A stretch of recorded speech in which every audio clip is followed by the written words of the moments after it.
આધુનિક યુગમાં જ્યારે યુવાનો ખેતી છોડીને શહેરો તરફ દોટ મૂકી રહ્યા છે ત્યારે એવા યુવાનની વાત કરવી છે કે જે સોફ્ટવેર એન્જિનિયર છે અને ખેડૂત પણ છે.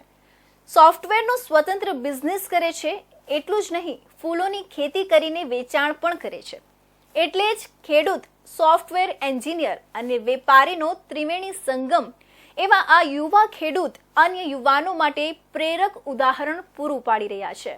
સુરત જિલ્લાના ઓલપાડ તાલુકાના બરબોથન ગામના રહેવાસી 35 વર્ષીય યુવાન સતીશ ઠાકોરભાઈ પટેલ મંદિરમાં પૂજા અર્ચના, લગ્ન પ્રસંગો કે શુભ કાર્યક્રમોમાં સુશોભન માટે છૂટથી ઉપયોગમાં લેવાતા મેરીગોલ્ડ ફૂલોની ખેતી કરીને વર્ષે દહાડે લાખોની કમાણી કરી રહ્યા છે.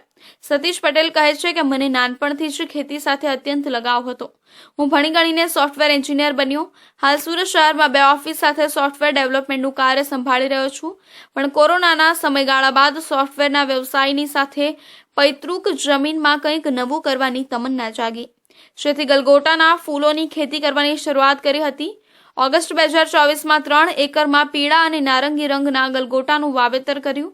નાસિકથી એક છોડ ₹4ના ભાવે લાવીને 32,000 છોડનું 7 બાય 1.5 ફૂટના અંતરે વાવેતર કર્યું હતું. જેમાં શરૂઆતમાં છોડને પાણી આપવા માટે ડ્રીપ ઇરિગેશન અને ભેજ જળવાઈ રહે તે માટે મલ્ચિંગ પદ્ધતિ અપનાવી, જેમાં સરકાર દ્વારા મલ્ચિંગમાં ₹26,000 તથા મેરીગોલ્ડમાં ₹42,500 જેટલી સબસિડી પણ મળી છે. તેઓ કહે છે કે ગલગોટાની ખેતીનો સમયગાળો 90 દિવસનો હોય છે. 60 દિવસ બાદ ઉત્પાદન શરૂ થાય છે, પણ હાલ મારા ખેતરમાં 105 દિવસ બાદ પણ ફૂલોનું ઉત્પાદન લઈ રહ્યો છું. દરરોજ 250 કિલોનું ઉત્પાદન મળી રહ્યું છે. સિઝન પ્રમાણે ભાવમાં વધઘટ જોવા મળી હતી, પણ સરેરાશ ભાવ 1 કિલો દીઠ ₹50નો ભાવ મળ્યો હોવાનું તેઓ જણાવે છે. એક છોડ પર 1 કિલોનું ઉત્પાદન મળતા કુલ 15 લાખના ગલગોટાનું ઉત્પાદન મળ્યું છે, જેમાં 40% ખર્ચ બાદ કરતા ₹8 લાખનો ચોખ્ખો નફો થયો હોવાનું સતીશ જણાવે છે. હું આ ગલગોટાની ખેતી છેલ્લા 4 વર્ષથી કરી રહ્યો છું. પહેલાં મેં એક ટ્રાયલ તરીકે ખાલી શોખ પૂરતી સ્ટાર્ટ કરી હતી અને ધીરે ધીરે મેં એને કોમર્શિયલાઇઝ કર્યું. બરાબર. હું ટોટલ 3 એકરમાં ગલગોટાની ખેતી કરું છું, જેમાં હું યલો અને ઓરેન્જ 2 કલરની વેરાયટીનું પ્લાન્ટેશન કરી રહ્યો છું. 3 એકરમાં ટોટલ 30,000 થી 32,000 જેવા પ્લાન્ટનું પ્લાન્ટેશન મેં આ વર્ષે કર્યું હતું. અને સાથે પ્લાન્ટેશનની સાથે મલ્ચિંગ, ડ્રીપ એ બધાનો ઉપયોગ કરીને મેં એકદમ અદ્યતન ટેકનોલોજીની સાથે જ મેં આ બધી ખેતી કરી છે.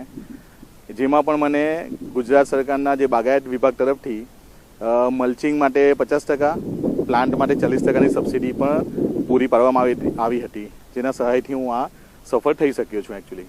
આમાં સોફ્ટવેર એન્જિનિયર યુવાને વ્યવસાયની સાથે ખેતી અપનાવી યુવાનોને જમીન સાથે જોડાયેલા રહેવાની પ્રેરણા આપી છે. તેમણે સોફ્ટવેર અને ડિજિટલ ટેકનોલોજીના ક્ષેત્રમાં બિઝનેસની અસીમિત તકો હોવા છતાં વ્યવસાયની સાથોસાથ ખેતીને પણ જીવનનો ભાગ બનાવ્યો છે.